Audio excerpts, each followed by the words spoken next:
We're going to be discussing the idea of the false binary. What an illusion of choice does, it establishes the baseline assumptions that nobody questions. This is part of the fifth generation warfare that we've talked about. Voting for the lesser of two evils is definitely an emotional, psychological trap that people are in. You're cheerleading for an insane ideology because you think you're winning. The role we have as media, how do we help everybody understand this is theater and you need to get back into the real world? If you're opposed to the agenda, you should oppose it regardless of who's selling it to you.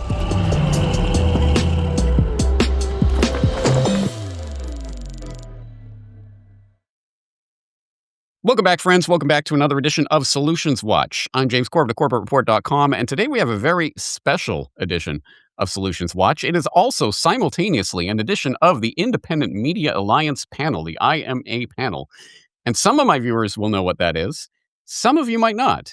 So, in order to get us up to speed on what the IMA panel is and why are we convening this special solutions-oriented edition of this with some extra members, let me ask Ryan Cristian of The Last American Vagabond.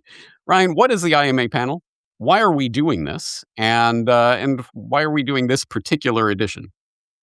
Well, the Independent Media Alliance was something that was created between Derrick here with us, myself, and Whitney Webb, and kind of the build up to the recent selection we went through, and kind of the feeling where this was going, and wanted to gather a group of people that could see through the partisanship, objectively report on these things. And what we've done with it so far is just basically try to have, and so people know there's no financial mechanism. It's basically just a collection of people that see things that, in similar lights, but with varying opinions on all sorts of things, to come together to discuss these things in an, educated, nonpartisan, objective way. Now, this panel was focused on solutions, and we had been discussing about this in the background, and I thought, of course, who better to have this conversation than James Corbett.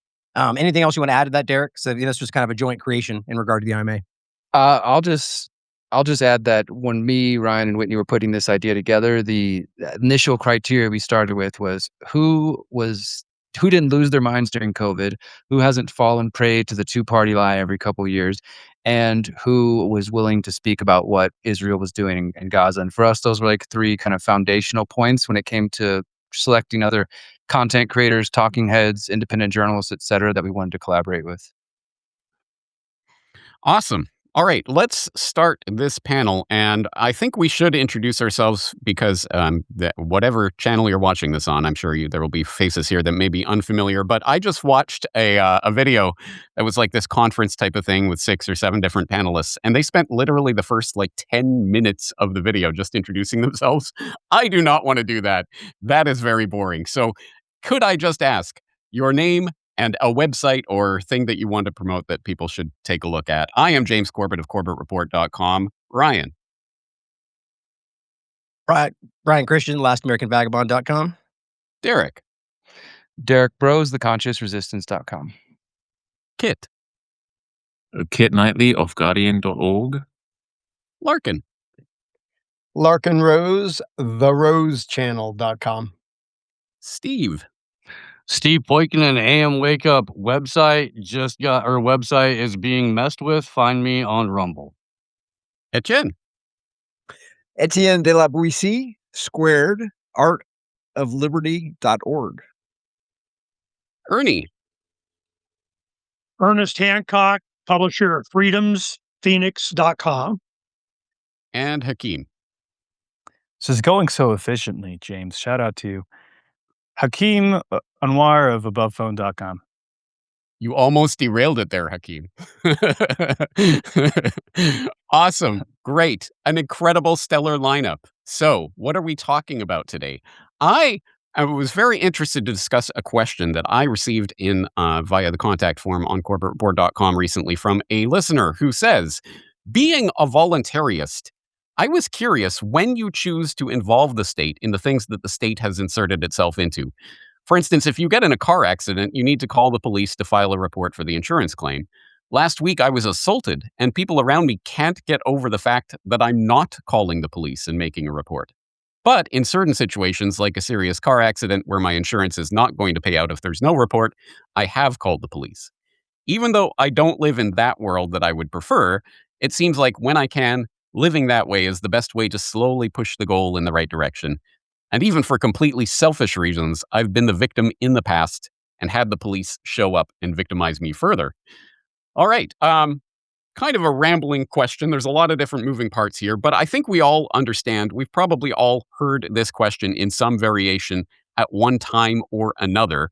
Basically, when do you involve the authorities in things that happen to you in the daily life? We live in this statist world where there are so-called would-be presumed authorities, and there are bureaucratic procedures for the various things that we have to do. So when do you comply and go along with that? And when do you say, hell no, I'm not calling the police, etc.? And why do you make that line in the sand decision? And actually, I'm particularly interested. Oh, you know what? We have just had a late addition to this party, Jason Bermas.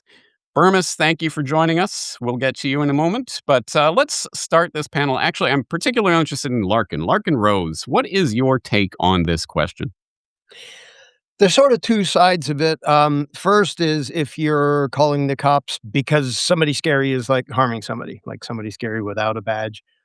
In that case, I literally view it like, oh, I know this violent, unstable, immoral thug, but he's big and dangerous. And if you do something bad enough, I wouldn't at all feel bad about sicking this violent psycho on you if I would be justified in doing that myself. Maybe at some point we'll get to the story where I called the local cops on the IRS to leave my parents alone many years ago. But basically, if you just view them as unstable, kind of unpredictable people, yeah, most of the time you don't really want to add that to the equation of whatever it is.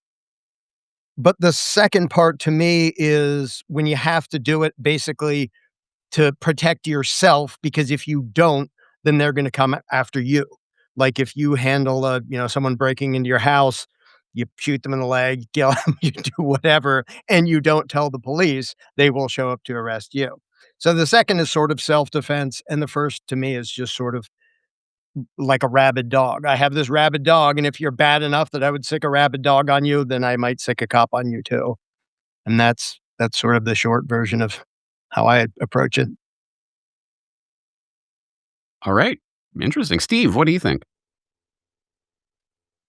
So I typically law enforcement for me, it would be only out of last resort or under duress. And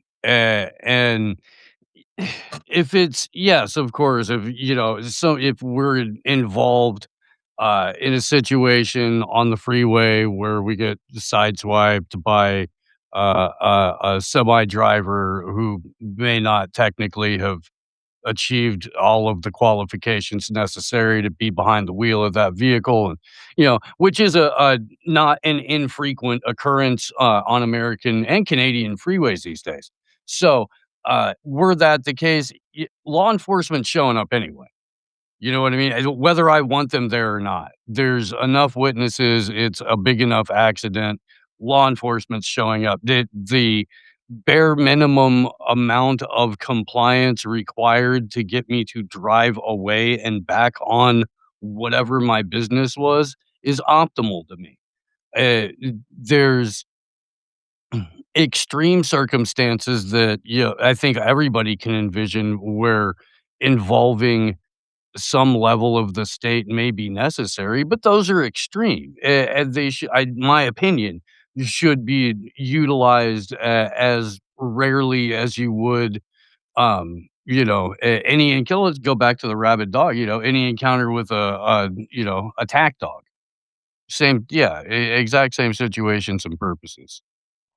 Could I jump in here? Go for it. Yeah, so I will just give a little bit of a monologue, and then I've got to be on to a medicine journey. But thanks, James, for inviting me. And I think this is it's a really deep question, which I'm going to sum it up as: when should we look outside of our own inner authority to an outer authority?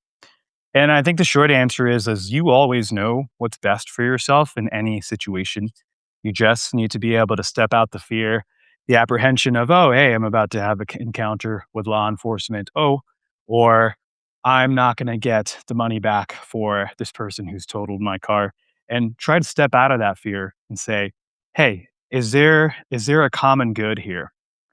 Do you believe in your own ability to figure things out for yourself, even in new and challenging situations? And is there a reality you can envision that's a win-win for everyone? Because at the end of the day, I don't think the police want to come out either and supervise this car accident or whatever, right? They have better things to do. But I just want to point out that there are different solutions, but you have to be able to think creatively. And I'm not saying that this is going to work, but perhaps if you didn't want to get police involved, you would reach out directly to this person and say, "Hey, I did some research on insurance claims, and I found that if I have to go to the police and have to report this accident to my insurance company, and they reach out to your insurance company, you're going to end up paying $200 to $300 more per month. And so here's how much my repair costs. Maybe you could just pay me directly instead of paying extra for insurance, literally for years and years. You would end up saving money. But that comes from a place of being concerned for the other, right? Trying to find the best situation for both of you. And as we move into an era where modern institutions are going to break down further, we have to realistically ask ourselves, I mean, like this problem we're talking about, I think a few years from now, it's not really going to be a problem. Or is there even going to be a police that you can call on and have them reliably show up? I'm not sure about that. Is there going to be an insurance that would pay out any claims? I'm not sure. For me, deep inside, I feel like we're not going to be able to rely on any external authority, and we're only going to be able to co-create out of our inner authority. And it's the most important thing is to not be afraid, not to project the fear we have over that we have of the police onto other people. Because at the end of the day, they're just people. They're men and women more than a police officer. And if you can engage with them on that level, you can find the best part of them and you can bring the best part of you and find something that works in the middle. So whatever you feel inside, whether that's fear or anger, that is going to be brought into the situation. So your inner state is such an important part of every interaction you have. And that's the only solution we really have in a world where external authority is becoming irrelevant. We have to figure things out on our own. I'll add a Awesome. couple Thank you for thoughts, that, Hakeem. if that's fine. And by the way, sorry, can I just say inner statist? That's an interesting. maybe I'll pronounce myself an inner statist. I like that. Sorry. Yeah, I just wanted to add a couple of thoughts to that, to the general question, and then kind of more broadly. So, in terms of when do you call the cops? For me, I guess the most basic way to answer that is like when you're dealing with a situation or a person or persons who are unreasonable. I guess like Larken was saying, the rabid dog situation, a person acting like a rabid dog, which I could just say briefly, I had to deal with recently. I did call the cops, but the cops did get involved. I don't know if I would have chose to call them ultimately, but just real story, short story, real short. A gentleman who claimed to be a target individual, which I do believe is probably real, but also very difficult to distinguish if people are having voices zapped in their brain, as some people claim, or if they're just truly struggling with mental health illness. And I'm not equipped to handle that. All I know is that this gentleman started to show up around my local community and then actually came to our event, the People's Reset in Mexico in January. Here in Morelia, and showed up 2 times. 1 time smacked somebody in the head. So they're right off the bat, that's a violation of non-aggression principle and sort of violating somebody else's self-ownership. Then the second time he showed up, we were already sort of on alert. And he, for those who've met my partner Miriam, he was like in a beeline straight towards Miriam. We don't know what he was trying to do, but he was headed towards her with a very angry look on her face. And thankfully, before I got there, some other people sort of intervened. The local cops showed up and they escorted him. They didn't beat him. They didn't. As far as I know, they didn't even arrest him or anything. But that's kind of those situations. Again, I wasn't the one that called in that particular situation. And if I had been there directly, I probably would have physically gotten away and been like, hey, you're not coming any closer. Maybe that would have escalated, and our local attendees and friends wouldn't have been able to handle it on our own. That's of course most ideal.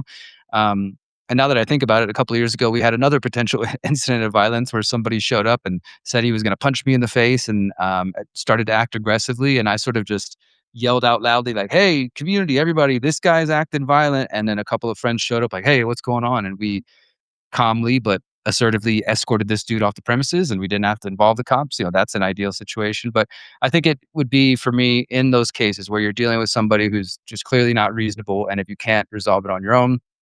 Also, the other thought that came to mind is living in Mexico, which, as you guys know, parts of Mexico are lawless, they like to say, or the Wild West, which is true to some degree. I mean, Mexico is also just like any other American city, and some cities in Mexico, including the one I live in, are safer than several dozen American cities, right? So it's all relative, but there are absolutely parts of the country, and I've experienced this firsthand, getting pulled over, armed gunmen.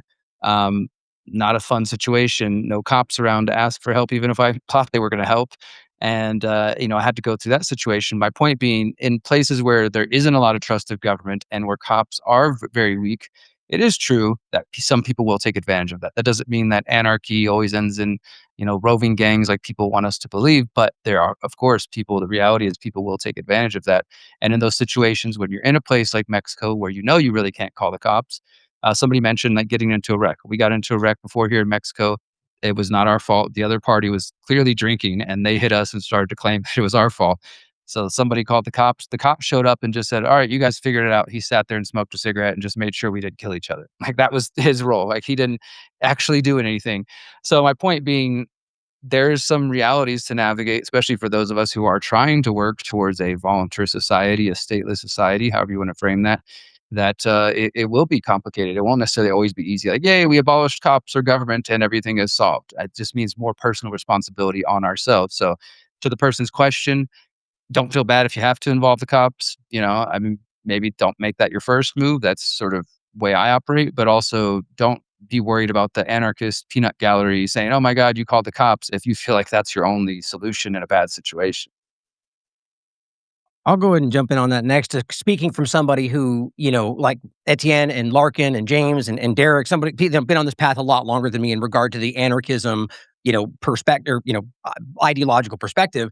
And I've been going through my journey of that over the, quite a while now. But speaking, as I'm still kind of grappling with some of these exact kind of moments where like Derrick kind of points out, you feel like, oh no, am I compromising? Am I being, a hypocrite by, kind of that kind of, even the small things in daily choices. And so from my perspective, my first thought is obviously my inclination will be as little as possible, and not even necessarily to adhere with some kind of mindset, but just because I don't feel comfortable in these situations around these people with the way that we know, in my opinion, that they operate. But I would argue there's probably a time where that would feel like the only option. And so for me, it really comes down to a personal choice based on, where you feel it's necessary in those moments, and do your best to adhere to what you think, is in your best interest.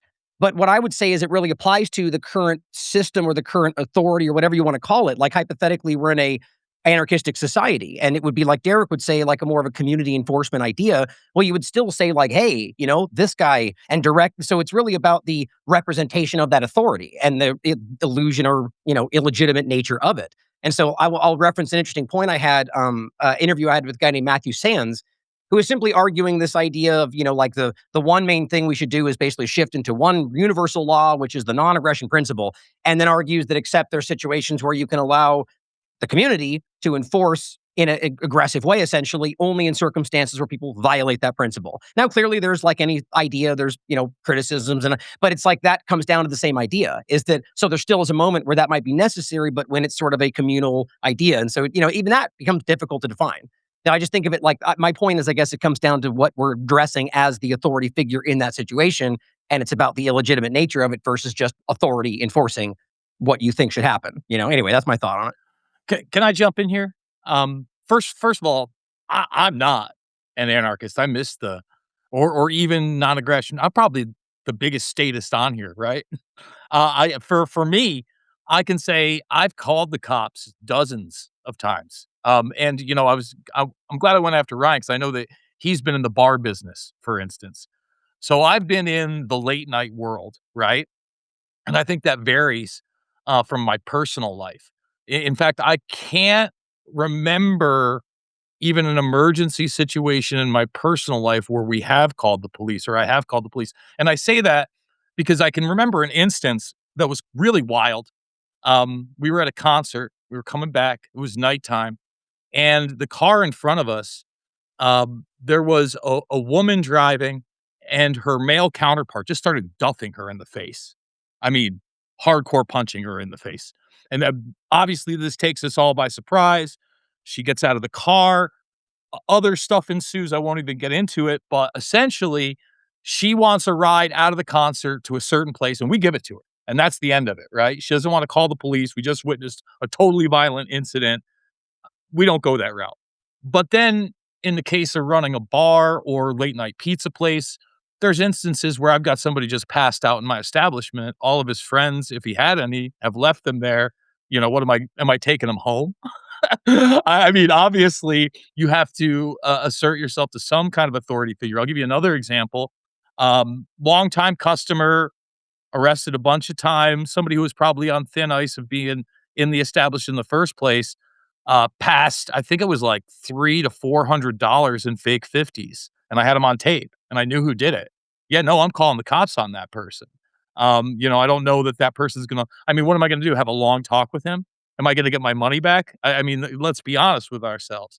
And often when we get into these arguments of how much authority you should turn over to another individual or the state, I always bring it back, to, post-revolutionary times, but that, Derek just said the wild, wild west. Well, essentially, when communities were governing themselves, you had a sheriff and he had a posse, and you would delegate a lot of the type of authoritarian law enforcement to those individuals. And I would say that was kind of the burgeoning governance locally of what we see today. And even now, if I were to have to defer to law enforcement for something personal, and again, I can't think of a time I've ever done it, right? It would probably be my sheriff, right? Because that's the person that's elected. That's the person that's accountable. And even, here in Iowa, where I moved during the COVID 1984 nightmare, by the way, Derek, can't wait to see you in July out here. My sheriff came to a lot of these events that were anti-masking, anti-6-foot distance, and all these other things, and was having an open conversation with us all. So I guess that's where I would kind of step back and let other people discuss this. But I think in essence, just like Ryan said, at some point you have to delegate authority to someone or a group. The question is, what is that? And, again, I'm a big believer in personal accountability, actions have consequences, etc. But, especially when it's not even my business, it's just my career, and I'm not trying to do harm to another individual. There's just no other outlet. You're kind of forced into that situation, in my opinion. So I agree with Jason 100%. In my work, I make the case that the government is best thought of as a technique of intergenerational organized crime to rob and control populations, and they've grasped a monopoly on what you could call armed protective services, the police. They've given themselves a monopoly on dispute resolution, which they call the courts.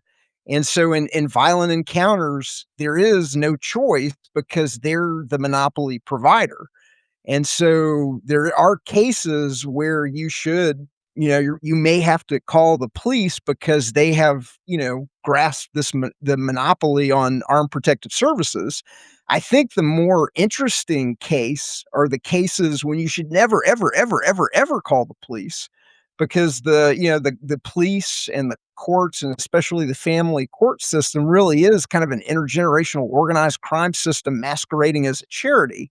And if you're thinking about using the court system to get custody of your child, you're calling essentially a private mafia, and you're engaging a private mafia to get your way. And it must be very, very tempting for women, especially who the state has a track record of handing children over generally to the mother, to use the violence of the state. And I know self-proclaimed voluntarists and peaceful anarchists that have used that weapon when it came down to their kids. But it really is kind of that's one of the issues you should never ever do. Also, you should never ever involve the police in a personal dispute with a neighbor.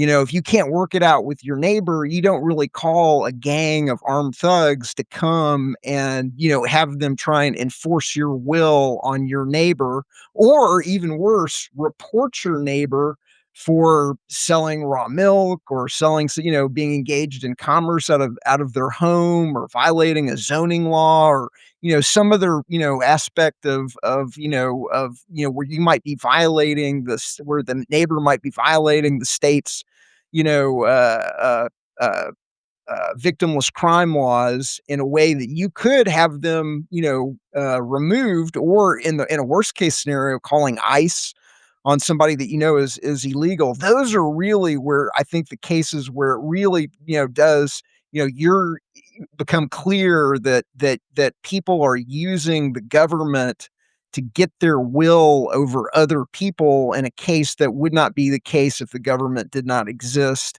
in many cases over things like victimless crimes. And so I think that's an important something important to think about.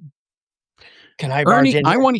want to hear your ebullient, incredible, undoubtedly boisterous opinion on this. But first, let's go international on this, because everybody here except me and Kit is American. So, Kit, I would like to hear your English perspective on this. Well, I was actually going to mention that. Yeah, I will be coming at this from a very different angle. Like, the state is sort of a much greater part of people's lives in the UK, generally speaking. Like, the whole political spectrum shifts vastly over to the left. And like Jason, I would not describe myself as an anarchist at all. I'm not sure I still would, but until 2019, I would have been a leftist, and you guys all would have despised me. I mean, I was like pro Corbyn and everything, very much. And I'm also going to have a different angle, because I've never really had any interaction with law enforcement. I've never spoken to a policeman, not since I was about 12. I've never been robbed. I've never been attacked. I've lived a very sheltered life, obviously. And when the question, this is probably indicative of my experience, but when the question was asked, when would you involve the police? I suppose I didn't think of violent crime happening to or by me. I thought of situations in which I might need simple numbers, like, for example, a missing family member, and I've got a large area to search. It's like somebody couldn't search on my own. There's going to be search and rescue teams that are going to be available to do that. And, you could argue these things shouldn't be aspects of the state, but right now they are. And I think I would avail myself of them in that situation. I think it would also be healthcare, of course. Like, that's another aspect of the state that I would deal with that you guys wouldn't, is that every nurse and a doctor I've ever spoken to in this country was technically an employee of the state. But you also tend to forget that, because a lot of governmental institutions are very much less than the sum of their parts, and the individuals within them are trying their best to do what they can. So like Hakeem said before, you can also work like, okay, I'm involving the police, but I'm also talking to this person, I suppose, would be a way of handling it if you needed to. I just thought of something in almost the same regards, where I threatened law enforcement in a personal, and it worked, by the way. So, same exact situation where I'm running the bar, but I'm there drinking. Okay. And the phone chargers are out by the entrance. They're pretty close. So my phone gets stolen one night. Okay. I go to the cameras. I watch the guy steal my phone. I know of him. I know some people that know him. So I immediately have them put in contact with me. I go, listen, you got 48 hours to give me my phone back, or I'm going to take the video to the police and you're going to go to jail. He brought my phone back. I will say this. He dumped my SIM card and my SD card beforehand, thinking that, he was going to sell it or get rid of it. But at the end of the day, I got my phone back. Now, I didn't have to go to law enforcement. I didn't want to go in law enforcement. But what was I going to do? Threaten to kick his ass? At the time, guys, I'm probably like a 36, 37-year-old guy, and this is like a 20-something-year-old kid. Am I going to exude my own force? He's already kind of gone against the non-aggression principle by stealing my property. So, again, just another example where I don't think everything is black and white. Can I barge in? Because somebody said the A word. Authority. To me, the distinction that matters, and the bartender is a perfect example, because on a routine basis, you deal with belligerent, drunk idiots. Hopefully not too routine.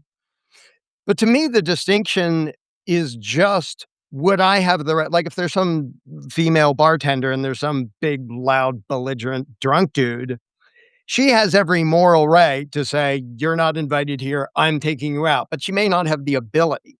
So asking somebody else to do something that you have every right to do, but you may not have the ability to, you may not want to, like hiring someone to mow your lawn or do plumbing or something. The time when it becomes a problem is when people call authority to do things that they wouldn't have the right to do themselves. So a lot of these examples, like if somebody steals your phone, I think you would have a right to confront him and go, "I'm gonna punch you in the face," like whatever you think would be a justified response, and say, "Hand it over. I'm going to do unpleasant things to you because I know you stole it and have the proof." And if you ask somebody else to do that for you, that's perfectly consistent, even if not everybody would agree with what you would do. But if you at least agree with yourself, like I asked the guy with the badge to do something that would be justified if I did it. And that doesn't require authority. That's just, it's like hiring somebody to do something for you that maybe you don't want to. When it comes to law, when people say, well, I wouldn't have the right to like steal your money to fund something I want, but if it's in the form of taxes, then law enforcement should do it. So just that mindset answers the question. Yeah, there are gray areas and debatable areas of when people will or won't call them, but just the mindset of, I'm just a guy and the guy with the badge is just a guy. We have the same rights. Morality applies the same to everybody. If there's something I would do, then it makes sense to ask somebody else to do it for me, whether he has a badge or not. And based on that standard, 99% of state violence would never happen, because the vast majority of time people call the cops, it's for things they wouldn't do on their own. It's not defensive. It's not inherently justified. They just want to call the big bag bully to beat up on somebody they don't particularly like, even when force isn't justified. If I get one quick thing, James, go ahead if you want to jump to the next part. Right after you, we're going to go straight to Ernie because I've never seen him sit quietly for so long. So No, I was just going to add the point about the. No, go ahead. It's going to be a second. Go ahead, jump to the next part. So I guess I can take it now. The reason I'm being so good, James, is because, I didn't hear anything about prevention. You make a lot of, I'm older now, a lot of I've had a restaurant, where we've had, you get burglarized or broken into or things are stolen or whatever. A lot of these are agreements that you make for being covered by insurance. You're required to get the benefit from the contract that you did. You file a police report. And a lot of them here in Arizona, I remember like 20 years ago, they wouldn't even come out when your car was stolen. They just take a report. Here, file it with your insurance. Let them deal with it. We don't care.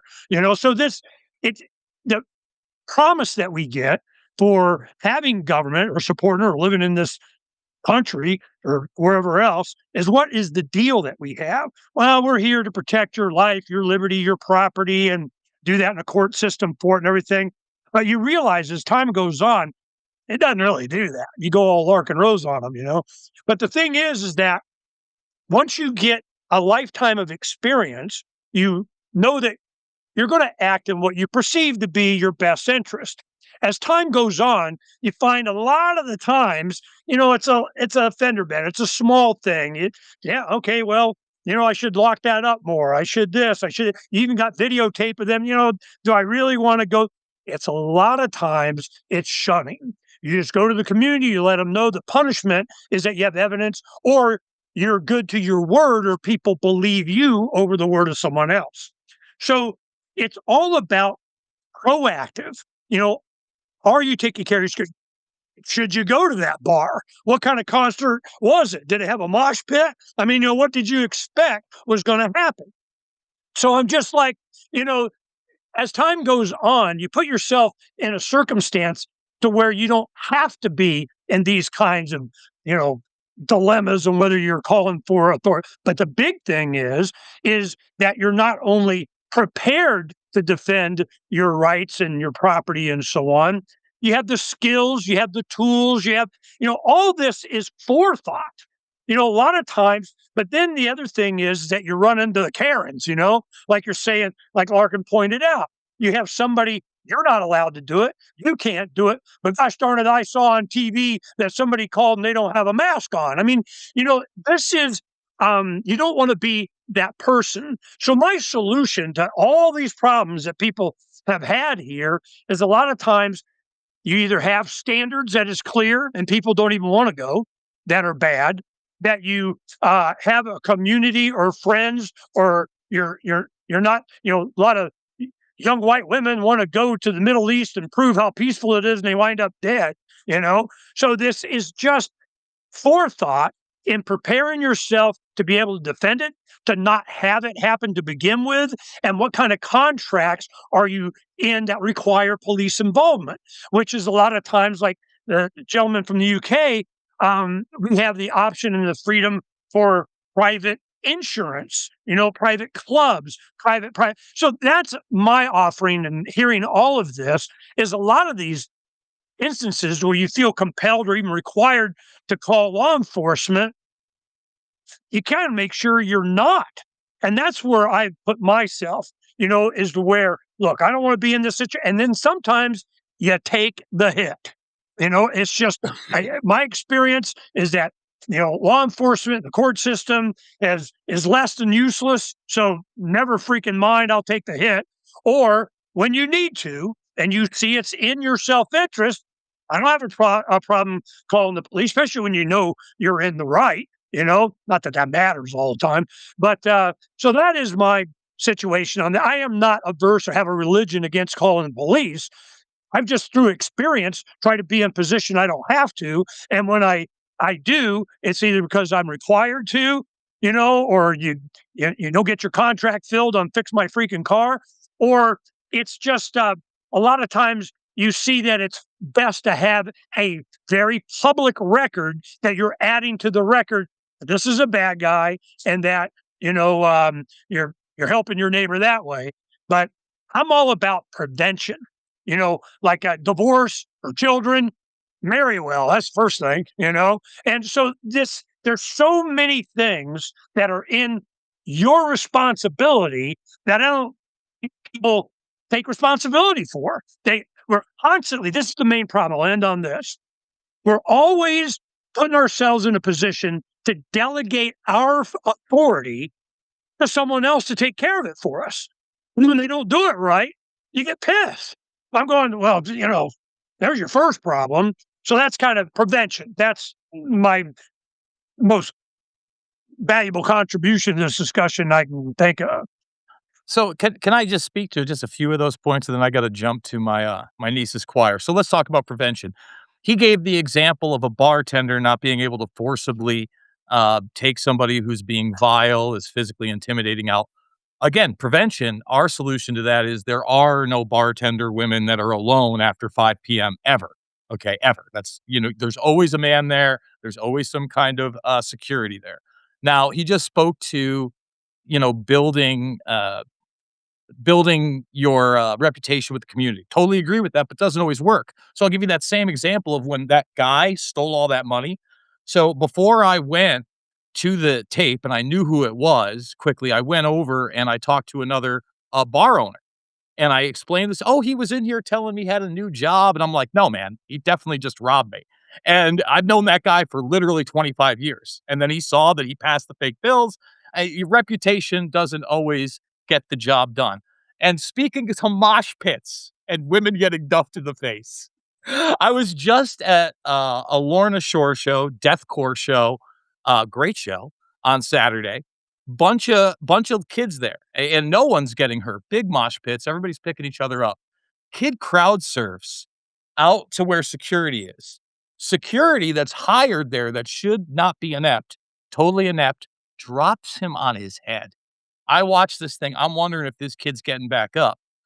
Kid gets back up on the back of his skull. I see the blood pouring out. Now, this is in Illinois. It's not just private security. You sell a certain amount of tickets. Law enforcement has to be there. I saw law enforcement on that like this. Had lights on the kid, helped him up, took him backstage. I was in the VIP area. They had an ambulance there for that kid within 10, 15 minutes. So again, I think that that's what you want from your law enforcement, to serve that purpose.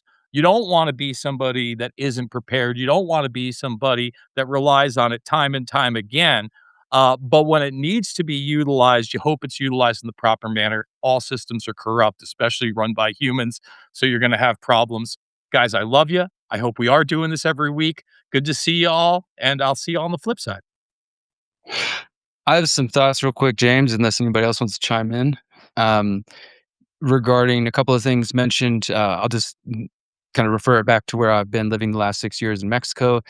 And I guess to represent the anarchist volunteers perspective that I know some of us here have, which is fine, others don't. Of course, that's really, it's not a problem. But for those of us who do feel that way, one of the reasons, and I think, is because we recognize that the police are the enforcers of the state. They're the ones who are ultimately going to enforce the agenda of the state, one way or the other, especially when it comes to those order followers, which is all of them. I don't know if I've ever seen a cop not follow orders and tear off his badge and say, "No, I won't do this. I'm going to stand on my principles or morals." They're going to follow what they're ordered to do by their superiors or ultimately by the government. So I don't think I think that's an important point for people to understand. Those who are listening to this are going to listen to this who aren't voluntarist, why some of us would be averse to calling the cops, or at least make that a lower choice than being the first thing to do.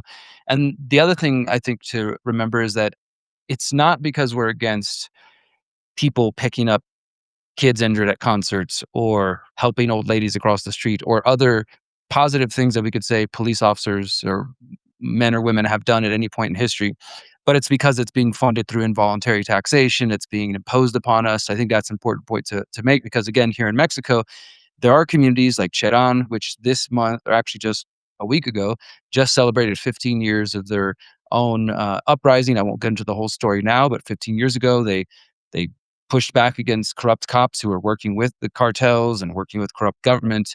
They reclaimed their town. They banned all police from their town. They banned all political parties. And they went back to their sort of pre-political ways of organizing that their parents and grandparents have been doing for maybe thousands of years. That involves, you could say, some form of direct democracy down to the neighborhood level. This is a town of 20,000 people. So, of course, this isn't a country the size of the U.S. or anything like that. But the point being, they have their own security force. You could call it the cops, but these are it's a rotating force that everybody in the community of a certain age volunteers to be a part of if they so choose. And it's not, they don't have any power outside of their own community that voted them into that power. Now, of course, we could get into nuances of whether that voting, if all 20,000 people agreed, I doubt. I mean, I'm sure there's differences of opinion within that 20,000, but the point being that they still believe in protection. They see the necessity of that. And so us volunteers or anarchists are not saying there wouldn't be a need for somebody to play the role of community defense or protection. It's just that they wouldn't then have those various monopolies that Etienne touched on earlier, like the courts and others things. And they definitely wouldn't have a monopoly on beating you over the head and violence that sometimes a few of you have mentioned that when you call the cops, you actually end up inviting more violence and more trouble on yourself instead of getting the help you need. So just wanted to mention that for those of us who are averse, or at least trying to not make that be our first move, it is because we see the violence inherent in the current institution of the police as we know them today. But under a voluntarist world, there could still be community defense and community protection, and hopefully they wouldn't be the kind to just beat you over the head. Or if it's the situation where they're private force, then obviously you're paying for them, then you could stop paying for them. And Right. This is something that I wanted to bring up after Jason's drive-by and he had to leave. But, when he talked about, the cops were right on it. They were there, they were on it. It's required oftentimes in a lot of these events that you have large events, concerts, and so on. They require that you have law enforcement there. And he made a perfect example. You had the private security, they didn't do anything, or they made it worse or whatever.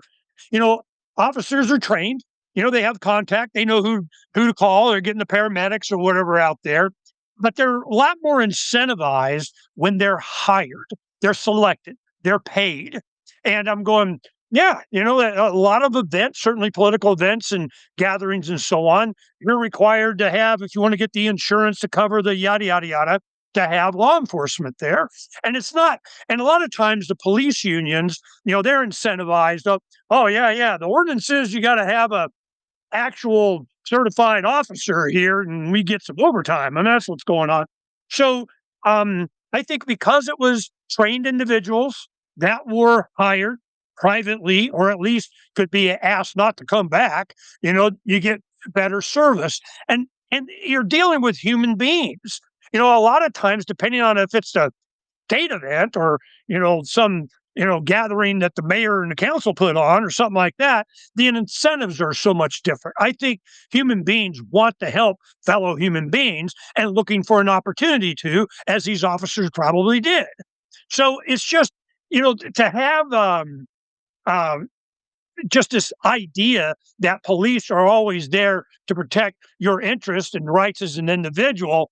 I don't know where Jason's been. I mean, I think he knows better, but it's just a lot of times in these situations where people ask these questions of James, when do you, it's always a straw man, they're always, well, what about, and what if, and what when?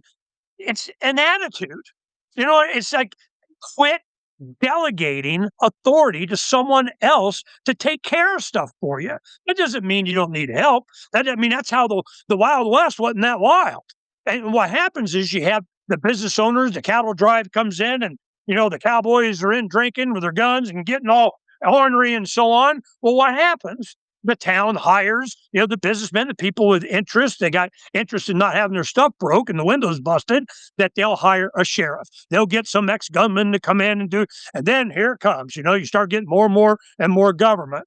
So it's just beyond, it's incumbent upon us, certainly as, the protector of the species, the men. That doesn't mean women can't do it.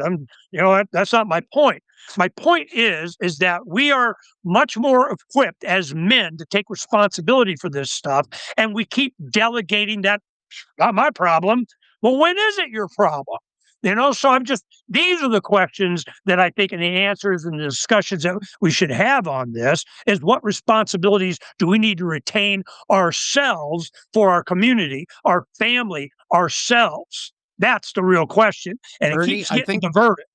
I think you point out the way forward because you put us in mind of that great Western flick, Seven Samurai. And yeah, when the town is threatened, you band together, you hire some people to come take care of you. Sure.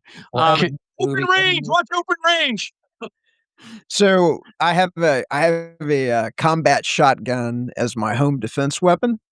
And the first 2 rounds in the combat shotgun are something called beanbag rounds. And I use the beanbag rounds, and I've got a list of reasons why I do that. Number one, I don't want to kill anybody, even though we have castle doctrine here in the United States. If you catch somebody in your house, you legally can kill them, but I have no desire to do that.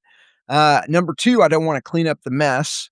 Number three, I don't want to fill out the paperwork. And number four is if I catch you in my house after I knock you to the ground with the beanbag round, we're going to have a discussion about the choices that you made with your life and how you got into this situation and why you're going. I might not call the police, especially if it's a kid, because I don't want to make the situation worse by taking a dumb kid and throwing him into one of, the government's dungeons, which is going to produce, an outcome. It's going to depend on his attitude. It's going to depend on a variety of different things.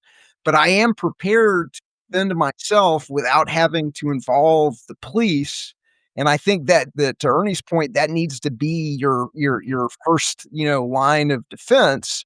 And then after that, you make a decision about like what is this person's attitude? Is the kid that made a done mistake, or is it a hardcore criminal that is trying to get up off the ground and go for a gun or a knife or something where after the first two beanbag rounds, everything else is combat buckshot.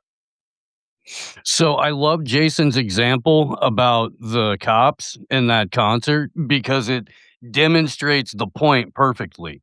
The police, there were police there. Now, the police could have looked at the security and gone, these inept morons are going to drop that kid, and intervened, but they're not paid to intervene. They're paid to do something after the fact each and every time. It is only in the rarest of circumstances that you find an officer in the middle of something, and far too often that goes the way of Johnny Hurley, rest in peace, as opposed to the right way. So in the example provided, the inept security drops the poor kid. The police are absolutely 100% qualified to go, hey, we need an ambulance here.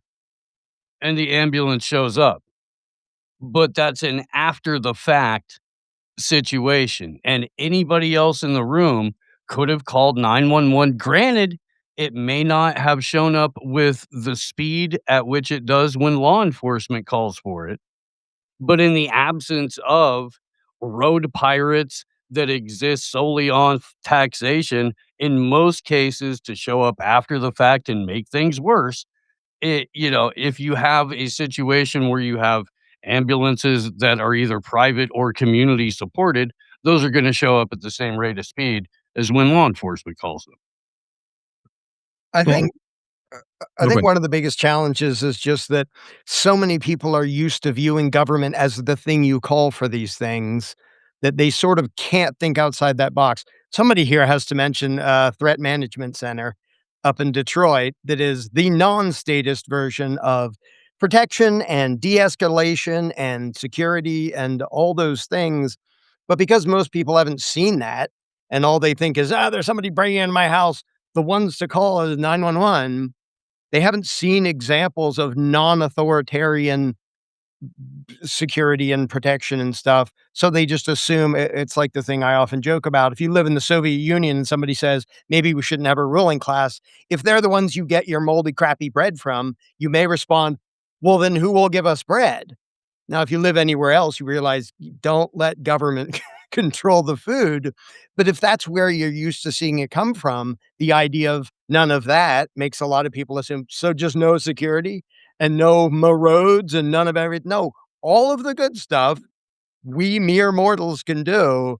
And the fact that people are used to calling a gang of thugs to do some of these legitimate things doesn't mean we actually need them to do that. And Threat Management Center is an awesome example of non-government doing a way better job of all of that stuff. I do want to point out with the Detroit Threat Management, it's a private service, and one of the things that, libertarians and voluntarists get a lot of heat for is, well, what if you can't afford, to hire a private service company like Detroit Threat Management? Well, I want to point out that Detroit Threat Management helps non-customers in the areas that they serve. Number one, because it's good for business, and number two, because taking criminals off of the streets protects their other customers. And good guys like to bust bad guys, and so even in a voluntarist world where you have private armed protective services like Detroit Threat Management, that has a spillover effect that protects the streets for everybody, as a byproduct of having a private system. And then the final point I'm going to make is I live in Memphis, Tennessee, where we have the monopoly police, and I kid you not, every single shopping center, every single major business like a Target or any major big box retailer, every single one of them has private security because the government security is so poor that you end up having to, pay for your private security in addition to the government security.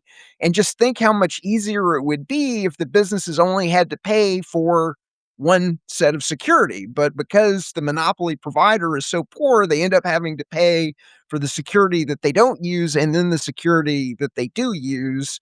And so I just wanted to make that point on voluntarist solutions. Yeah, I wanted to give a good example. I know Larken and Derrick have been to the Jackalope Freedom Festival we have in northeastern Arizona. I think Etienne, you've been there too, haven't you?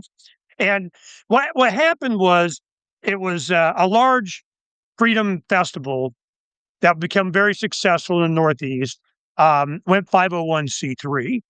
And they started, getting organized in committee. And then I'm like, oh, man, this is way too many forms to fill out. This is kind of, this is going down the dark side. So we wanted to see, could we have an anarchist festival? No one was in charge, so everybody was. And I was very adamant, with the young woman that I was doing this with, that we not have any structure. You want it, you bring it. Other than that, peace out. Everybody's in charge. We were able to do that for 10 years. After 10 years, I figured the experiment's over. I'm good. I'm satisfied. Leave me aloneism. But then it starts getting, oh, well, we just want to have numbers. We don't care who comes. We just want everybody to come, big raves and have this and that, whatever. And then the problems start. There was a young man that stole his mom's van from like Alabama, drove there to go to the rave and, had mental issues, didn't have his medication, did too many shrooms. Well, I mean, it became a thing. Okay. So people there took responsibility to restrain him and chain him to a tree. Okay. And we were concerned that I'm going, look, man, this guy hasn't urinated, defecated, or ate for like 36 hours. There's something wrong with him, stuff is going to happen. So somebody has to take responsibility. We had a medical professional and a doctor there, and myself, we're all friends. All right, we're going to bite the bullet. And, we literally had to wrap him up in a blanket, put him in the back of my Montero, take him to the fire station. We called earlier and said, all right, we're bringing a guy in, found in the forest, needs help, and kind of dumped him off and said, peace out, So of course they go, well, what's your name? My name? Well, I got your license number. Yeah, but I'm not helping you. I mean, whatever. So this is a good example. And my good friend Bob, he goes, this is why you can't have nice things. I mean, it's always, you got to have somebody in charge in the government and, that kind of stuff. And he's as libertarian as you can get. The thing is that you're always going to have these circumstances, but a lot of times we create them. We allow for them. And as time goes on and you get older, you start to understand the circumstances that you create. Yeah, but I want a rave. I want a mosh pit. I want to. Okay, well, you get what you get, So this is why I'm very satisfied, because I have had all these questions throughout my entire adult life. I started this in the late 80s. I wake up and become an activist when I was like 28. So it's not like I don't know. I don't think I know. I know. I've been through this stuff. We create these problems, but that doesn't mean you don't have the bad guys and the galloping hordes over the hill coming after you. And then what do? Well, that was the promise of government. We're going to have this government as a protect. Griffin always goes, he doesn't call it a government. He calls it a protectorate. And if it's not there to protect you, then you're its livestock. So it's other questions we need to be, asking. When someone goes, well, what happens when? Well, I don't know. Did you set yourself up to prevent that? I mean, I'm just wondering, are you prepared to handle that kind of thing? So this is where my mind goes and all. That's why I was wanting to listen to everyone. I'm going, where's the prevention? Where is the risk analysis that you're doing before you go there or do something or out with? So this is, where my mind's at, because I'm older.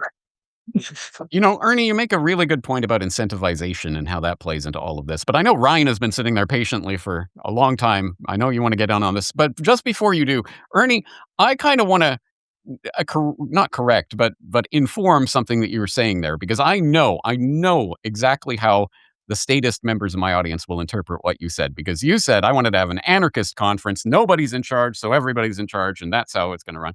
That's one way of running an anarchist festival. But if I'm running an anarchist festival, it's going to be my rules. I'm going to set the ground rules ahead of time. I'm going to run it. I'm going to decide what the security is and how it works. I'm going to enforce that. And everyone else will be able to voluntarily choose to come to my anarchist festival or not. That is the anarchy. And I want people to understand, anarchism does not mean that there cannot be an authority figure who owns something and decides what happens on that. In fact, that is exactly what anarchy is.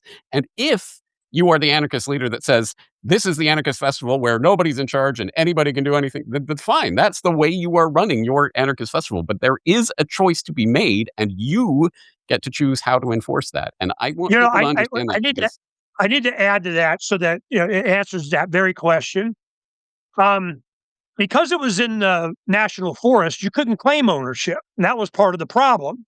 One of the guys that did the first big rave was Native American. And the guys we had to have a town hall meeting. They come to Ernie, I go, hey, man, I didn't get elected sheriff. You ain't paying me. I don't know what the hell you're talking about. So we had, a community meeting and so on. And it was interesting. I go, well, he's Native American. He's got more right to this than you do. Shut up. White boy. So this is like, but what happened was they had the Mid-Continent Freedom Festival, MidFest, which is done by Mike Swatek. He was very inspired by coming to Jackalope, and he goes, wow, you can just do this? Well, he saw the exact same thing that you brought up, James. And he goes, we have to have it at a private campground. Somebody's ultimately the owner and in charge. Well, there's Copperhead in Spavinaw, Oklahoma, in the middle of the country.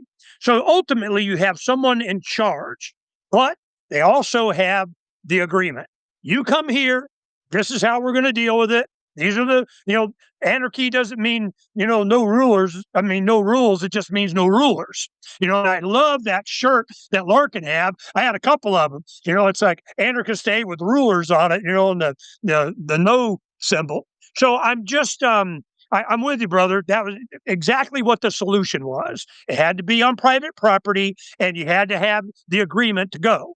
So if I had anything out on our 18 acres out in the middle of the desert, it's on mine property with mine rules, and we my rules that we agree to. So you're absolutely right. Thank you for bringing that up.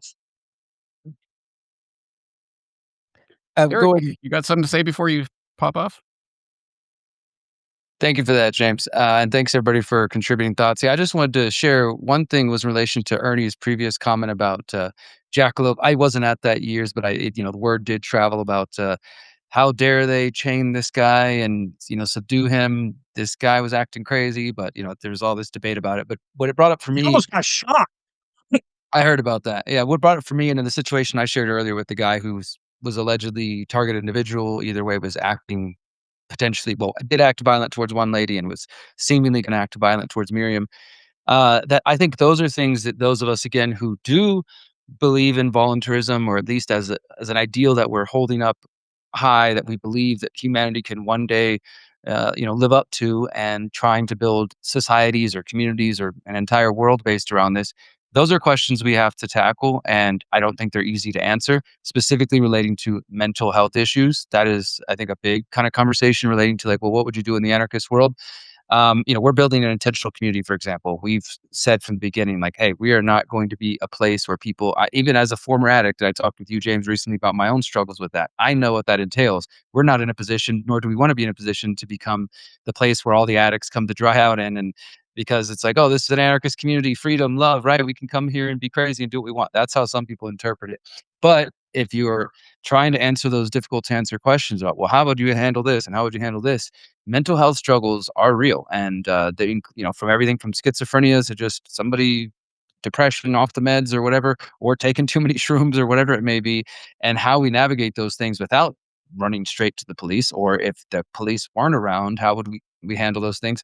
I think that's there's books and ideas and talks out there. I'm sure Larken's probably crossed that bridge at one point in his presentations or his videos, but it's just an area that I think definitely needs more discussion around, because it's not an easy fix. There are some people who truly, when we decided to take him to the fire department because he needed help, and by that time it was obvious that he had issues.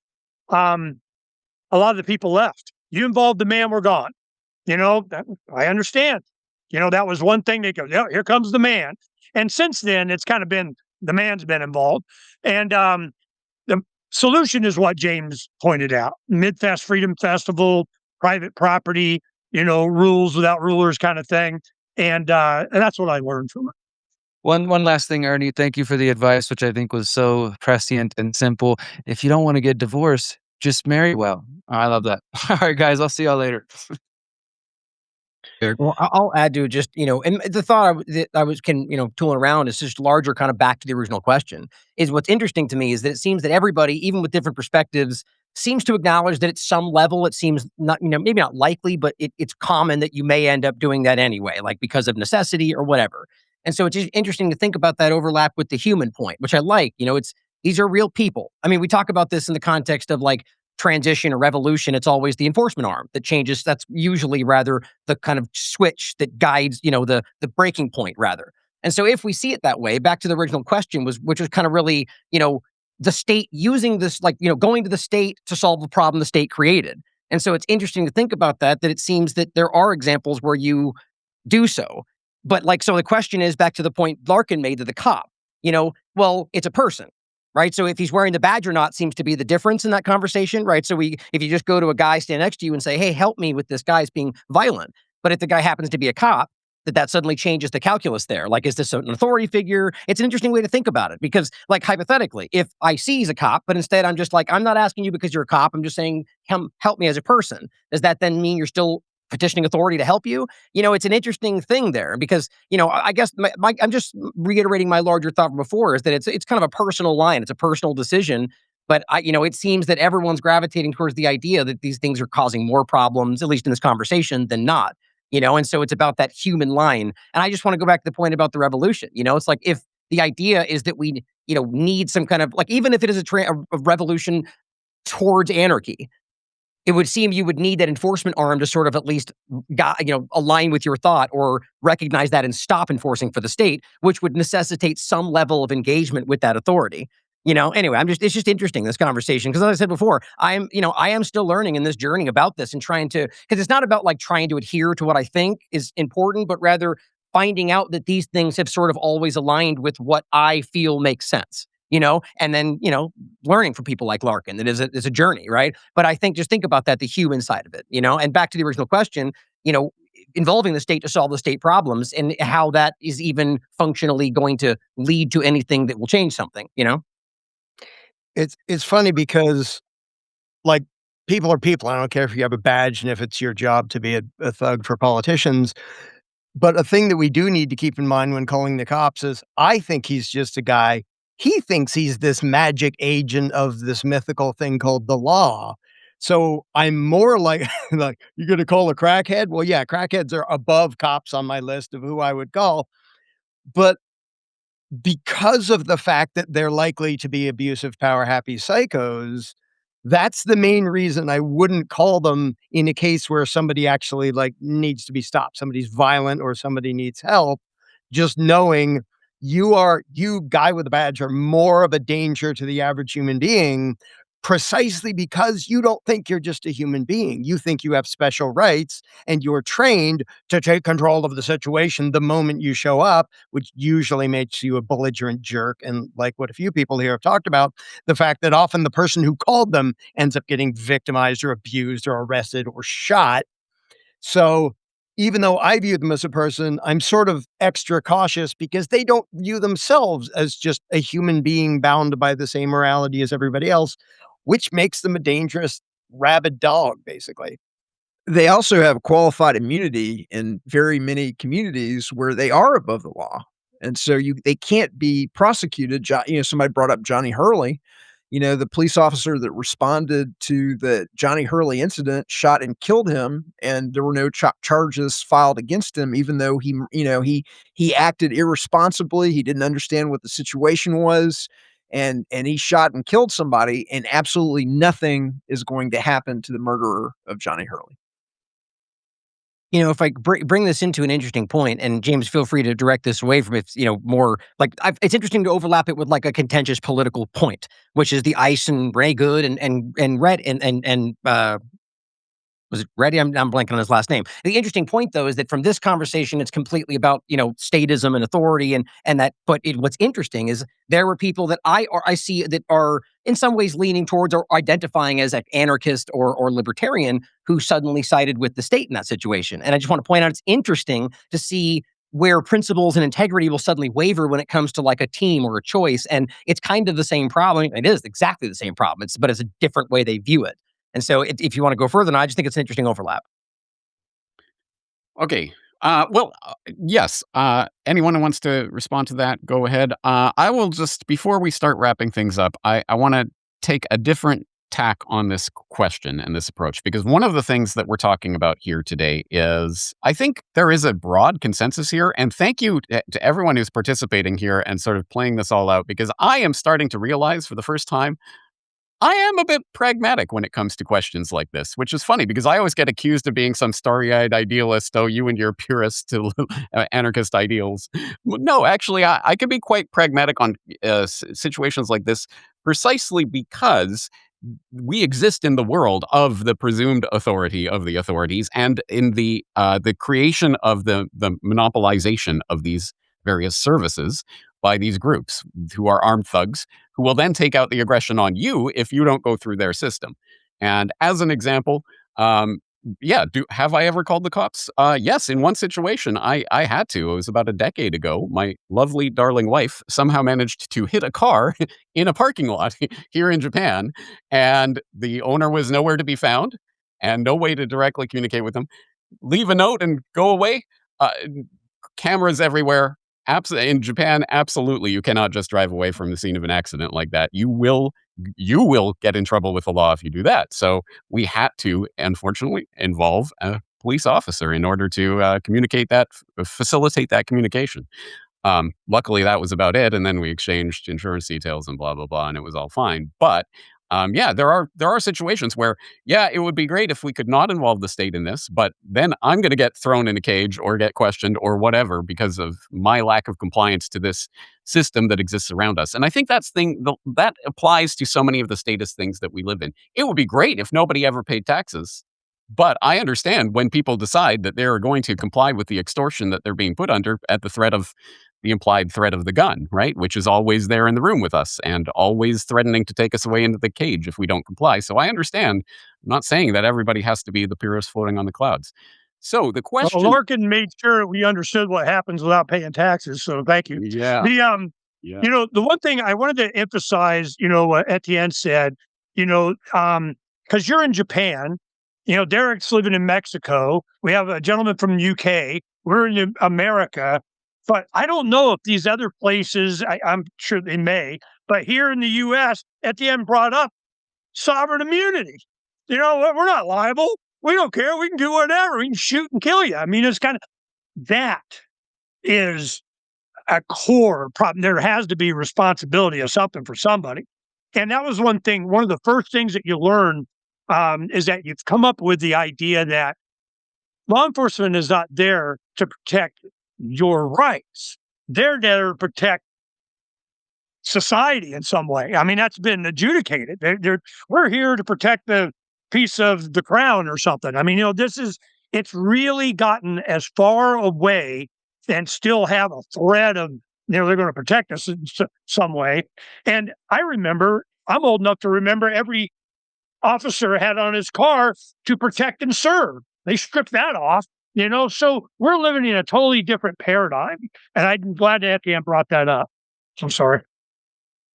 Well, I wanted to switch the conversation to the what I presume to be the sort of the spirit and the heart of this question is, okay, yes, voluntarist or you know, anarchist leaning as people might be, we live in this statist world in which these structures exist, so we have to interact with them in some way.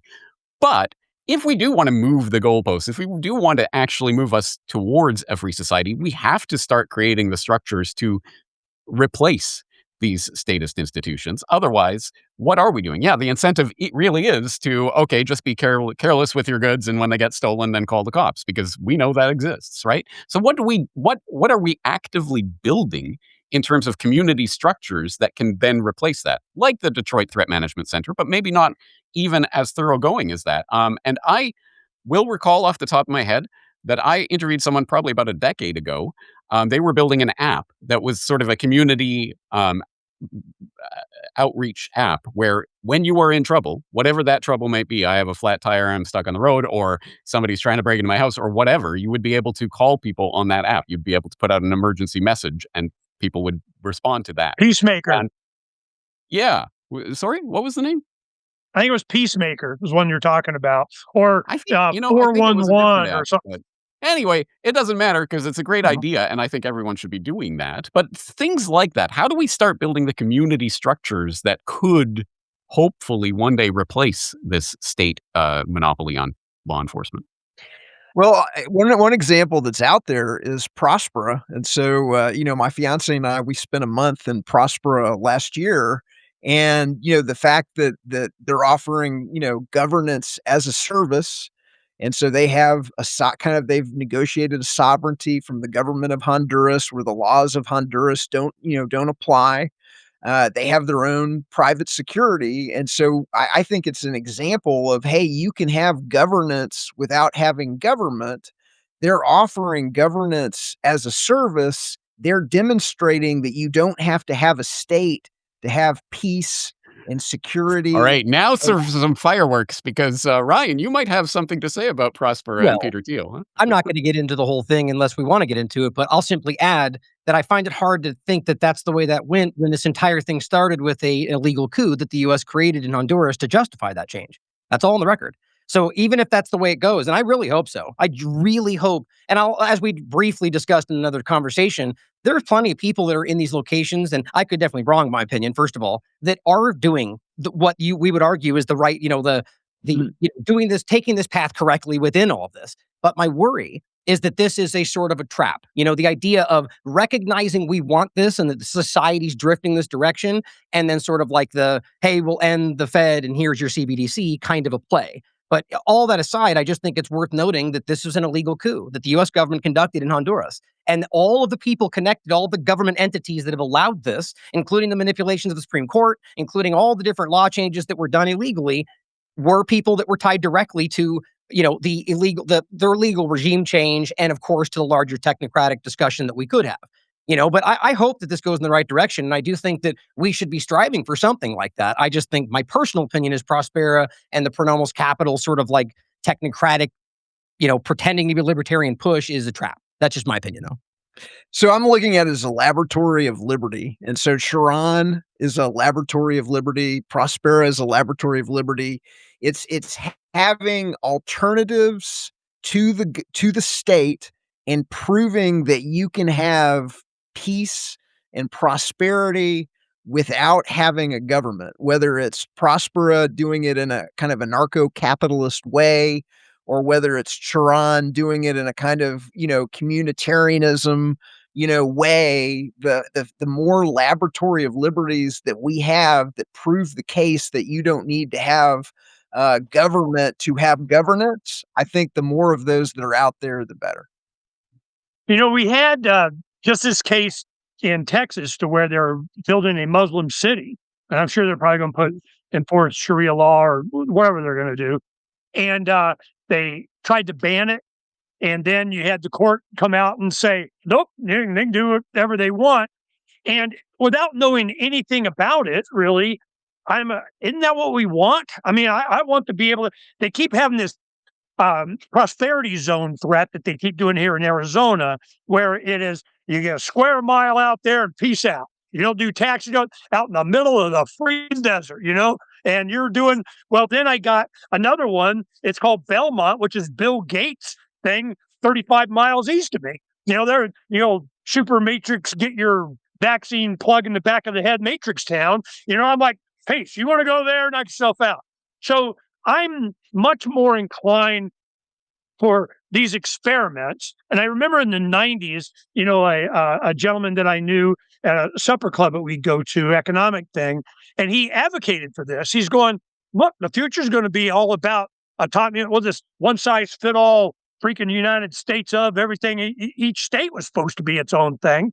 So, there's going to be communities with a super duper HOA sheriff or something. I mean, so I'm leaning towards that freedom to experiment but a lot of things happen when you come across a lot of socialists or communal living or whatever. And I'm going, I don't care. I remember I was covering Camp Casey during the Bush administration when, I was at Cindy Sheehan. There they had Camp Casey and protested President Bush and Iraq War and what noble cause did my son die for, that kind of thing.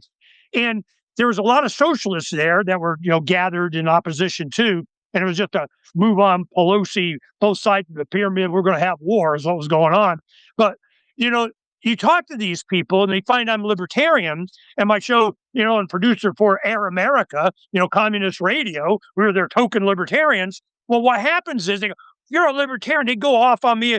Well, you can't have that. I go, look, I don't have a problem with you having your socialist enclave. You want to do your own thing as long as I don't have to pay for it. And, and if people that are there, they can leave. Well, then it won't work. Mic drop. I mean, okay, well then, thank you. I mean, so it's we're going to find through the competition of ideas and actual experiences, and with the communication that we have now with the internet and other, alternative internets are going to be coming online, I'm sure, that we're going to be able to pick from what we want. And I remember a science fiction book, I won't go into it, but when I was a kid, that was about that. You have all of these different communities. I've been to it's called the Northern Strip, north of the Grand Canyon, still in Arizona, where you have a polygamous Mormon community, and the big problem I was covering it is because the women were pissed off because the church wouldn't allow their husband to have a third wife so they could qualify for their own planet. And I'm like, wow. I mean, that stuff. So yes, that's a long story, Jan. I'll tell you later. But but the thing is that this competing idea, and I know Ryan, your opposition to a coup in Honduras. I can see that. But my main thing is that there's going to be competition, just like MidFest with Mike Swatek set up, improved upon Jackalope, and we improved upon others. Allow for the improvement. Right. But you have to be responsible. And if you're going to delegate authority, know what the hell you're doing and don't be so quick to do it. If I could jump in real quick just to follow up, I think it's important to clarify, my issue is not about that it's there. Like, I completely agree with the word you just said 100%. It's, that it has to be like, whether communism or whatever else, like that's the whole point. But it's that people, I argue, just need to be aware of what I think it is. Like, that's my point. It's not that it shouldn't be happening, but rather to understand that I just don't think it's what they're representing it as, just to make sure that was clear. Because Ernie's point is exactly what I think should be. That's why I find it interesting, this kind of, you'll find the same point I was kind of making before. The hypocrisy comes in when they're making these arguments that then it's like, but communism, or vice versa. And it's like, well, I get the gripes about government entirely, but that shows that you don't really feel that way when it comes down to it. It's important. Also, I want to point out, I've seen zero evidence that Peter Thiel is involved in that at all. And so, I know that that's an internet rumor, but if anybody's got any evidence, I want to see it, because as far as I know, he is not involved at all. You can't. He's literally. Pronomos Capital is a funding arm of the entire thing. He's tied to those. No, they're not. They've got less than 1% of the invested capital. It's almost like a token investment. Funding. It's not. I don't think that is indicative of Peter Thiel has an investment in Pronomos. They have an investment in Prospera. That is not a logical leap that he is involved in Prospera. He's never said the word Prospera ever. We don't need to get into this for this conversation, respectively, but but either way, the point is that there is provable connections. Feel free to look into it, guys. And it's just to be clear, if you just said 1%, well, then there is connection right there. But it's more than that, just to be honest. And I've covered this extensively. And it's Ian Davis just did an entire focus on it. His book outlines it. You guys, this is not a secret. There's and they publicly align their names with all of these projects. So, I don't know why that's debatable, but the point is not about whether that's why that's not the focal point. Peter Thiel being connected is a totally different thing. My point was, this is not, by what the people leading it are doing and the way that it started, by definition, libertarian. Now, there are people within it who may lead it that way, and I support that. In fact, like Ernie was pointing out, I support the idea that any of these things have the air to exist, but I think it's worth knowing that it is in my opinion, a manipulation, that you have the centralized thing going on. If you understand the way these things are going, Prospera in particular, coming from the same people involved, like Srini Vasan, and the books written about this, they call it tech Zionism, by the way. The point is that they talk about, the sort of you own nothing and you'll be happy dynamic, but with like some kind of digital keys situation. That's their own discussion. And so it effectively becomes the lie that you have control of things when it's sort of a Coinbase, you own the access to it, but we own, and this is all written, everything becomes digital. No, I understand exactly what you're saying. And the one thing I equate that to the founding of the United States of America. It's like the Declaration of Independence, pinky swear, promise what the deal is. And then decade later, they do the Constitution, and the influence of it goes off the rails. It's just so. I encourage the experiment, the American experiment. Did it fail? When did it fail? Did it start to fail right before the ink was dry on the Constitution? So we can have these arguments, but these arguments have been had over freaking millennia. This is what it's come down to, and we're getting the reason they call it revolution is because it comes around. Well, it's coming around faster, which is good. We need to have this awareness, this understanding, and not in the past, 2 generations ago it happened. We're starting to experience it in our lifetime, as I have, God, a few times. You say, okay, I get it. I get it. I get it. I get it. Read Larken's book. I think yeah, absolutely. We need a bunch of competing ideas and competing solutions, including the ones I think will fail drastically. Just, yeah, like Ernie said, do it over there and don't force me to be involved. But I think I realize I'm a broken record because I always say this, but to me, it's so much a numbers game. Because if you have 3 people competing over who has the best solution, it's not going to be as good as if you have 8 billion. So, and that's why my focus is get as many people out of statism as possible. But the example of like protection, I did literally the most primitive caveman version of that, which is when I knew my neighbors, the ones I knew and the ones I liked, I say, if somebody's breaking into your house in the middle of the night, call me. I will get there way before the cops do. I'm heavily armed. I won't shoot you or your dog. The fact that the most primitive, oversimplified solution is already better than the government version of protection. And then you can look at something like Threat Management Center, which is way more organized and they're trained in de-escalation and all that awesome stuff. But it's pretty funny that even our worst solution, like literally just call me. I'm right here. I have a gun. If someone's kicking down your door, call me. Like that is with no preparation ahead of time and no training. That is literally better than the government version. But to get people even looking in that direction, they have to get their brain out of the assumption that, well, government and you have to call the authorities, like we were all raised. If there's problem, if there's a fight in the classroom, you don't handle it yourself. You call the authorities. And until enough people are out of that, we're going to have a smaller list of competing ideas. And when everybody's out of that, we have an infinite number and like none of us have to care because other people come up with way better solutions. But so many of the solutions are kind of patently obvious. Like even the most simple are still better than the most advanced government solutions. And it's just that people aren't used to looking elsewhere to solve anything, helping the poor, protecting from. And so, James, the gentleman from the United Kingdom has been patient listening to all this, and being from the UK, I am very interested in this deluge, damn Americans, of what your thought process has been on hearing this discussion.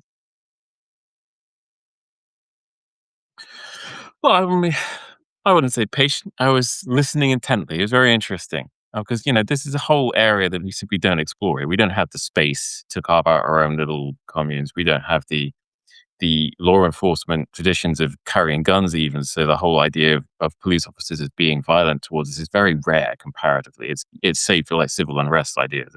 People don't get killed by the police in this country.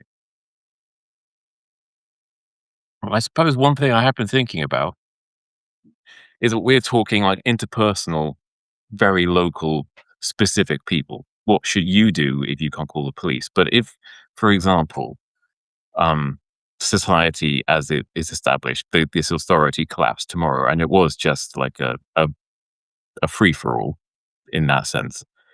What mechanisms could possibly evolve in place to stop a monopoly on force that is not state-backed but private?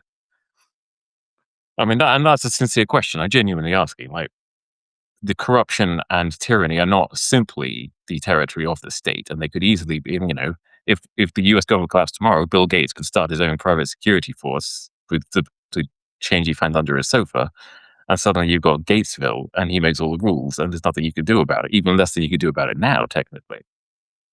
So what would the solution to that be? You knew I was tempted. The thing that everybody leaves out when they ask that, which is a very common and reasonable question, is if the one with the big gang is not perceived as authority, none of the games work, especially in a country where 100 million of us are armed. If Bill Gates, anybody else says, oh, well, I'm not authority, I'm not government, I just have a big army. Who just killed half my army? The 100 million armed Americans who don't recognize your right to rule them, but most of whom did think that government had the right. So the the amount of power that government gets, not from its armed thugs, but from the indoctrination of its people who imagine obedience to the law to be a virtue, and they imagine paying your taxes to be a virtue, they feel good about obeying that. Nobody's going to feel good about just obeying a gang of thugs who just says, we're just going to violently dominate you because we can. And at least in this country, there are a hell of a lot of heavily armed people, especially here in Arizona. If you want to chuckle, look up the Big Sandy Shoot sometime. It's where a bunch of people with private anti-aircraft guns and tanks go and blow up the side of a mountain for a while for fun. But without the belief that it's legitimate, you cannot dominate an armed populace. And I don't care how big your army is, because your army doesn't want to get killed either.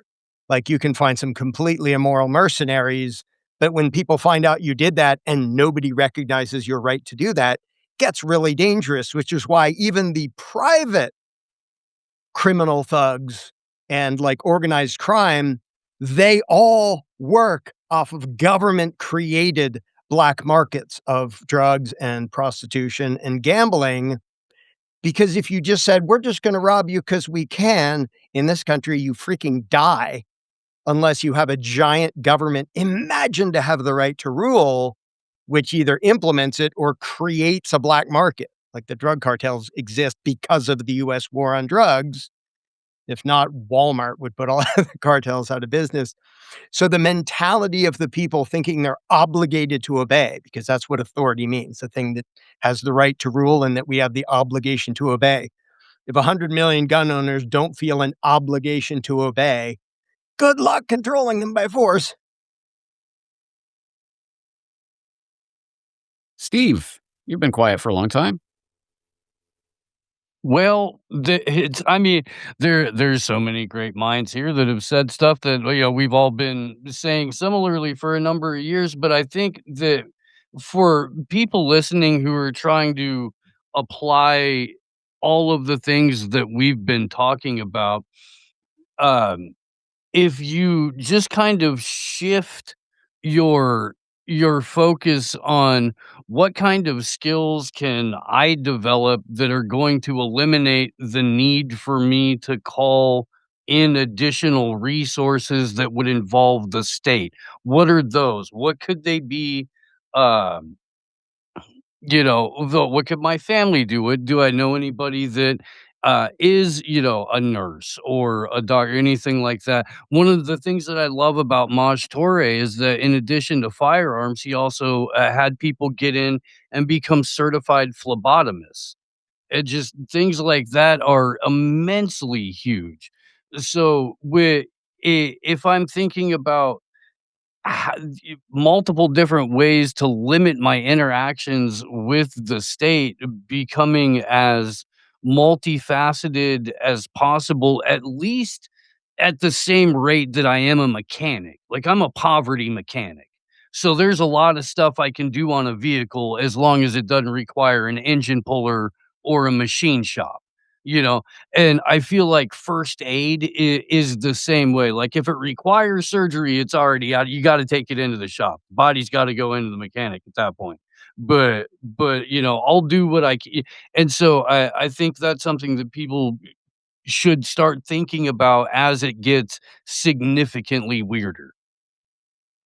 Okay, I think it's time to start wrapping things up. So I want to get a concluding thought from each of you, but I will leave on this concluding thought, something of a contrarian sort of idea here for many of us. I think, God bless the state and the statist law enforcement goons for being so corrupt and so useless and so violent and so obviously on their face terrible that most people at least have the thought, do I want to involve the police in this? Because imagine if we lived in a world where the statist monopoly security goons were actually really good at what they did and really helped people out more often than not. Could you imagine such a world? Because then we would be genuinely incentivized to just, okay, there's a problem. I'll just call my local friendly neighborhood cop. He'll take care of it. But no, at least I think most people listening to this at least understand why we're having this discussion. It's because these violent goons are so terrible. So if there is any bright spot in all of this, I would say it's that. And I would say that, to my mind, the real question is, how do we further incentivize people going forward to start thinking about how to create that community of shared help that will be the thing that get us through the emergency situations more so than the statist enforcement officers. That's going to be my concluding thoughts, but let's go around the table and see what everyone else has to say. And let's start with Etienne.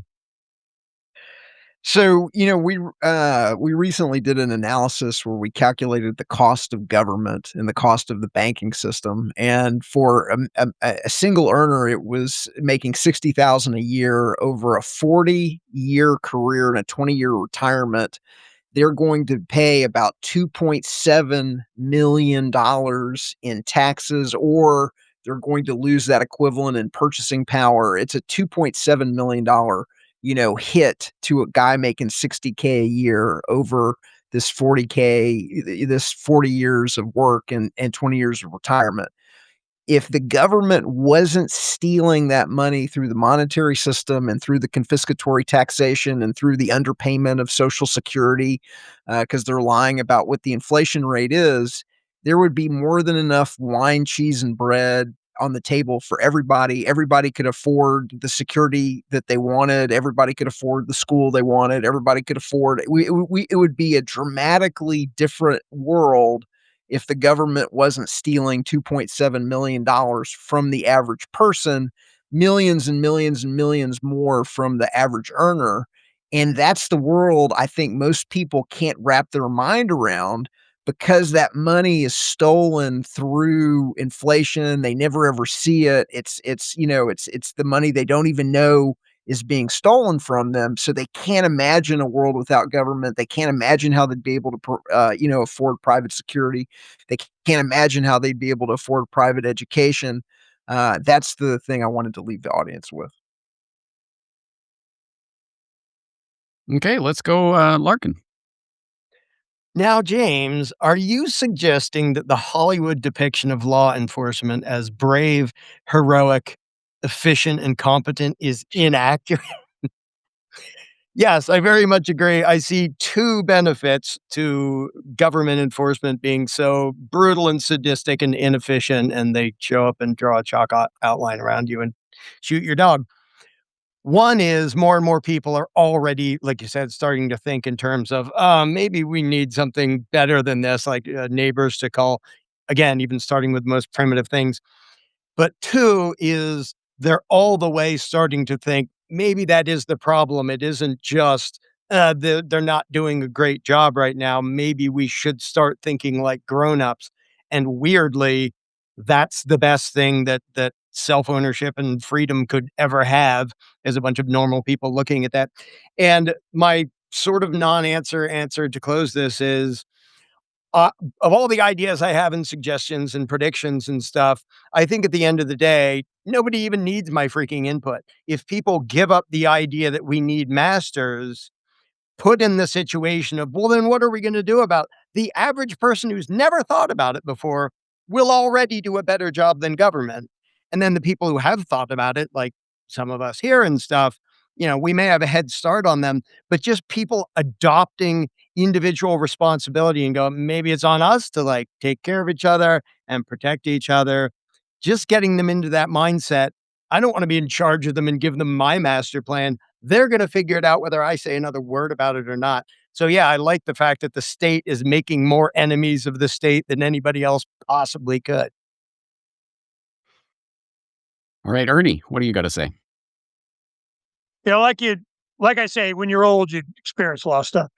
In the throughout the 90s, when we were very active, libertarian activism and so on, there was a guy named Jack McLam here in Phoenix that was a Phoenix police officer. And because he refused to cooperate with, holding people's hands while the IRS or FBI went and abused rights or whatever, they didn't like him too much. And what he did is he wrote a newsletter called Police and Military Against a New World Order in the 90s. And you may have heard the Vampire Killer 2000 or something. That was a popular, thing for all the conspiracists. A lot of the new guys probably never heard of that. But it was his warning that the military and the police are going to be the tip of the spear of what's coming. And he saw it. he explained it, and they wanted his database because before the internet, he was doing this newsletter that would go to all of these soldiers and officers and military and other police. And so he had this big database, and they wanted that database big time. Well, they fired him because he wouldn't give it up. Well, he goes to the union. They go, hey, he gets rehired. He got fired and rehired, I think, 5 times. It was ridiculous. And there's a long story with that, but he became known as officer friendly. And the reason was because he wouldn't cooperate. So they gave him without a partner, no backup, no motorcycle, no vehicle, and you're patrolling South Phoenix in the hood, buddy, and we're not coming to help you. His response was he was officer friendly. He made friends with all the local businesses. He made friends with the local inhabitants. All the gang members and everybody knew who he was. He was fair. He was kind. He was helpful. Well, he became known as officer friendly nationally. And this just pissed them off. So the thing is, it's not that people can't be good cops, but police officers and law enforcement, for whom? It's the system that's the problem. This idea that we could somehow fix the system, it's having the system is what the problem is. So I keep going back to, you want to have good cops? Let them be good. And all the ones that were good, they were replaced. I saw it happen in the 90s. It aided police and firemen that were Iraq veterans got preferential treatment and put into these positions of authority and power. And they had a lobby. They called it Guns and Hoses. And I'm like, wow, they're just out front about it.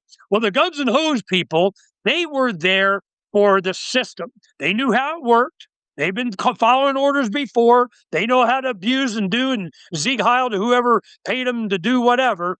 And we had a confrontation prevention squad, which was like community service thing.